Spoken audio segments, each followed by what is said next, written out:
Hello, everybody. Welcome to Popcorn Planet. I am Andy Signor, and Sonic 2 has officially been announced through Paramount. The sequel is in the works per Variety. This came out a few days ago. Sat on this story because I wanted to talk about it with an actual Sonic expert, and I'm so happy to have one here with me. Danny from Geekdom101. What's up, dude? Are you there? I am here. I don't know if I would consider myself an expert, but I'm definitely a big fan of the franchise, and I'm very excited that we now have an official announcement. We knew it was going to happen, but we have now an official announcement of the sequel to the last movie we saw in theaters months ago. It's true. I saw this with Danny, you know him from Geekdom101, World of Geekdom. We were in the theaters because we live in Florida, and we're not in the same city, but close enough to meet in a theater, and we got to see this together in a theater. And I remember us both being very impressed and surprised by how much fun we had with this project. I mean, we both also got to post our reviews early before everyone else did. We didn't know there was an embargo. We had them up, and we started getting a lot of views. So that was fun, right? Yeah. No, it was awesome, and it was exciting to tell the people that it was actually a good movie because that fear, because the original trailer, and we have a history of bad video game adaptation films. The fact that that was actually not just a good movie, I would actually go so far as to say it's a great movie, shocked me and a lot of other people in a good way. Yeah, it looked awesome. There was I'm so glad they changed the design. That was obviously a big thing that they needed to do. But beyond that, I loved when they showed the game, the Green Hill Zone, Green Valley. My lack of Sonic knowledge is going to show very clearly. That's why Danny's here, because he knows he's the biggest Sonic expert I know. But that when they actually show the video game world, what is it? Green Hill, what is it called? Level 1. Green Hill Zone is the first level of Thank you, Green Hill Zone. I was close. Right. But when I have it on screen, when he's running around and it looks like the game but more cinematic, I loved it. I was super on board. I loved the look of him. It was just it was fun actually. My kids loved it. I had a blast. So it's clear. Obviously, we have this story now that this sequel's in the works. I mean, this is like news. Like, of course, this sequel's in the works, but it's officially now in the works with filmmaker Jeff Fowler back directing and Pat Casey, Josh Miller writing the script. It's still in early development, so we don't know anything else regarding who's in it, what they're going to do. But that's what we're here to talk about. We're here to speculate, talk about what we should see, what we want to see, and I want to know your thoughts. So I know you have pitches and ideas of what you want to see in these characters in the world of Sonic returning.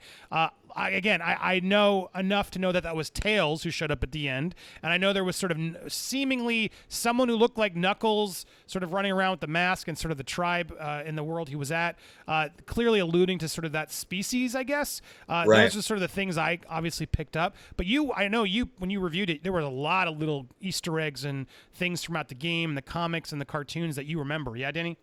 No, there was tons of them, and I had help from a couple of friends. There's a lot of Easter eggs in the movie, and that's why the movie was so well received, because it was a fun movie. It was funny. It was for all ages good, but it also showed respect to the longtime Sonic fans. They showed respect to the video game world and even the comic book world, and with little Easter eggs. So whoever, the team behind this film really knew what. They didn't do it in a way where it felt forced also. It wasn't like, hey, look over there, look at that. They actually made it seem natural, and I appreciated that. Yeah, no, there was a lot of nuance to the film, and it's still pleasing fans, but also pleasing the non-fans. Just someone like me who is a casual player, have played the game. I remember playing the game. The game was too hard for me, but I still had fun trying to play the game. But let's talk about what we want to see happen. So at the end of the movie, obviously we saw Tails. Here I have him on screen. Tails shows up at the end of the movie to give us that cool Easter egg, which I really liked. It's one of the original voices of Tails who did it, right? Right, the second voice. I think the second voice, yeah. So smart to bring Tails in at the very end as a match. I knew that for a while. Someone spoiled it for me, and I was excited to see that come. We heard the rumors, yeah. And so but it was nice to see that there. And so obviously Tails should be in this sequel. Yes. How do you want Tails incorporated into Sonic 2? Well, I mean, yeah, Tails needs to be in the sequel because Tails was in the sequel to Sonic the Hedgehog, the video game. I mean, obviously. So I feel like with Tails is Sonic's sidekick in the games. And I feel like they can do a lot of great things with those two characters, a lot of interesting, and also the interactions between Tails and the human characters as well is going to be interesting. But I do see Tails. We don't know what's actually going on, but it appears like Tails is trying to find Sonic. And I think they could be alluding to or maybe teasing the possibility of the Chaos Emeralds being in the second film, along with the fact that Robotnik wound up in the Mushroom Hill Zone, which is the first level in Sonic and Knuckles. That tells me that Knuckles will also be in this film without question. So it looks like what they might do is do sort of a loose adaptation of Sonic the Hedgehog 2 and 3 from the Sega Genesis Mega Drive, which is the story of not just Tails and Sonic, and it's going to be different, of course. They have to change things as human characters, but also incorporate Knuckles in there as well. I do definitely think it's going to happen for sure. And of course, Jim Carrey himself said he wants to wear a fat suit, like Weird Al did in the Fat video, and become Eggman. So I think in movie 2, we're going to actually see him become Eggman finally, like the way he's supposed to look. Like the mustache is already there, but also the weight gain. And he's obviously looking for revenge and, of course, power, which is why he wants these Chaos Emeralds, because with them you can harness infinite levels of power. Right, which really opens up the world, because while we started sort of in a grounded place where I thought this movie did, this allows us to now sort of make it more fantastical, take it into these other dimensions that Sonic has access to. So there's a lot of potential. It's smart. They sort of kept it regular for fans, and now that it's a success, oh cool, let's really like unleash the Sonic, universe on everybody. Feels like there's an opportunity here to do that. It'll be interesting to see if they actually do that and sort of run with what the fans sort of want, and let the audience, the non crazy fans who know it all just ride along with this, or if they'll play it safe again and try and just keep it still on Earth with James Marsden again and some sort of road trip. It feels like if they want to make this a franchise, they really need to open this up. Do you agree? No, for sure. And the fact that he has the rings that can take him to any other dimension or realm, they could literally introduce several different zones from the previous Sonic games, and have that be a situation where they have to find the emeralds in these different zones. So you literally have a video game coming to life. And of course, if you have the human character, James Marsden, following Sonic and kind of freaking out over these weird worlds he gets to go to, it could be the reverse, where instead of Sonic being the fish out of water on Earth, he's the fish out of water in all these other zones. And that could also make for some really easy comedy. So all right, so as we're planning out, do you see this as a trilogy? Can this last more than just 3 films? Do you feel like there's enough Sonic world building and characters to make this go as several movies long? Or is Absolutely. Is this a solid trilogy? What are your thoughts?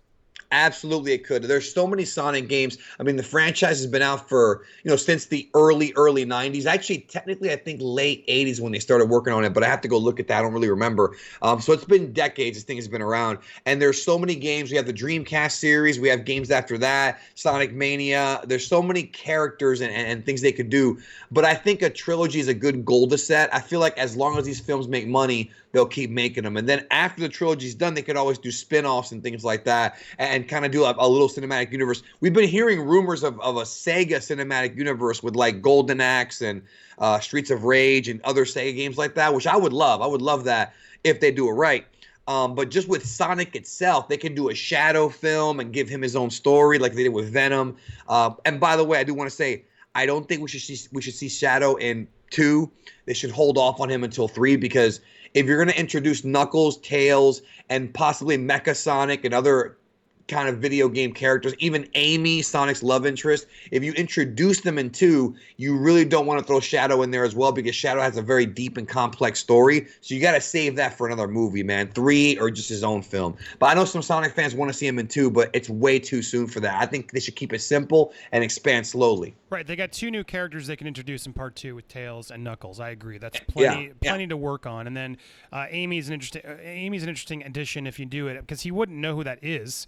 He's got to meet her from some other dimension or something, but she is another hedgehog, right?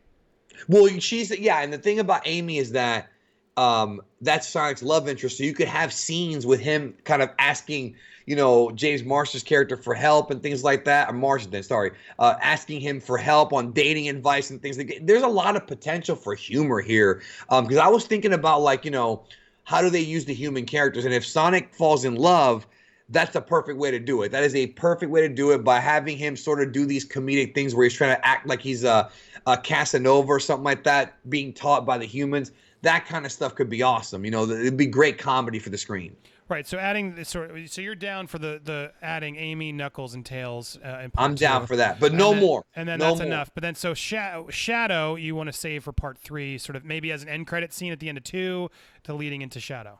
Yeah, that's what I would do. Or if you're gonna do, if you could also have the Knuckles story span over 2 films, have two end with a cliffhanger, and then finish it off in three. And then in three we have the Shadow post credit scene. But I personally don't feel like Shadow should be introduced yet. I think he will be because he's really popular. He draws a hugely popular character, but I think they have to be careful to not cram too much into the film because I don't think these should be 3-hour movies like Endgame and things like No, that. I think you're right. That was one of the benefits of this movie was the fact that it was like a very breezy, like hour and a half in and out kids movie that I appreciated that. Sometimes they just go too long, but Mecha Sonic, because I know him from like Sonic Racers and stuff.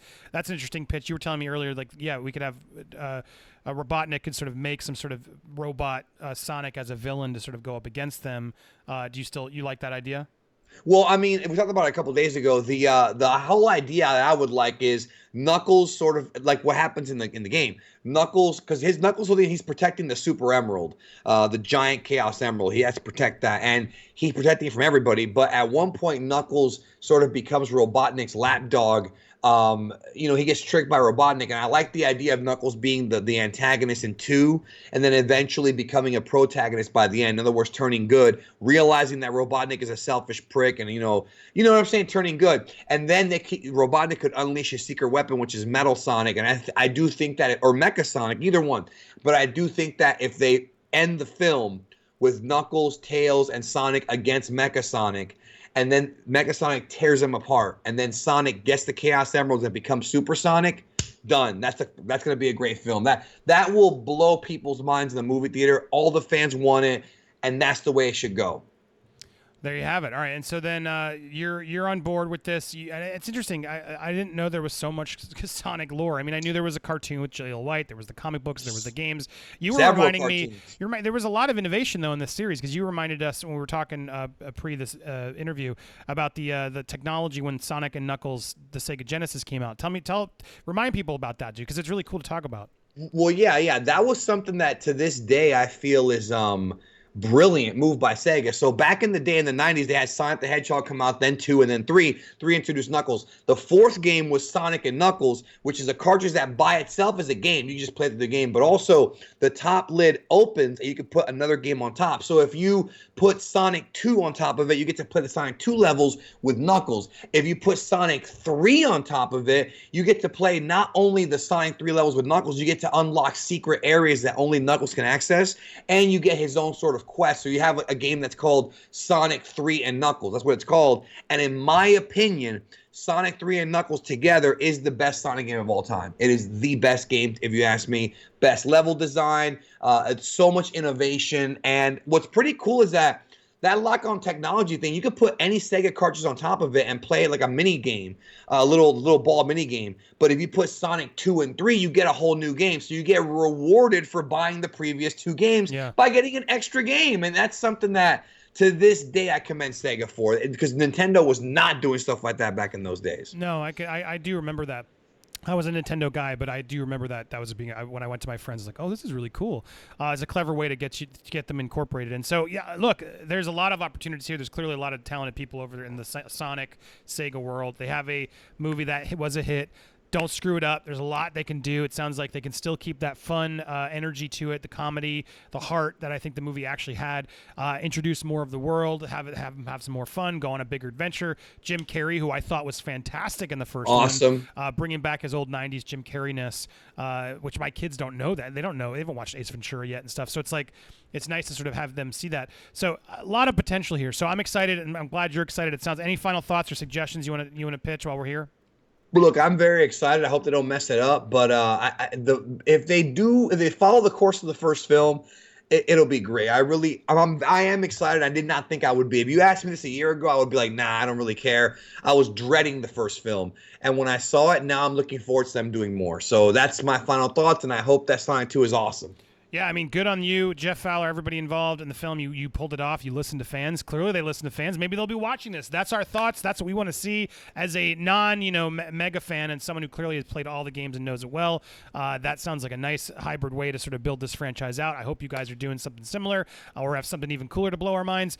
That's what we got. Danny, thank you for tuning in. You can go follow him over on Geekdom101 or World of Geekdom, where he talks about movies, not just Dragon Ball Z. Thank you so much for coming on, man. Thank you, man. Thank you. And yeah, let me know and let us know in the comments what you want from Sonic 2. Yeah, we want to hear it. Hit us down below or hit us up on social media. Thank you so much for watching. Lots more coming, so be sure to subscribe. Also, you can scroll down to the bottom of my description to find a secret link for a new channel I'm launching that only the secret special fans are going to go find because they're going to go do the work. So going over there, you can be the first one to know. Thanks so much for watching, everybody. See you soon. That's all I got. Bye!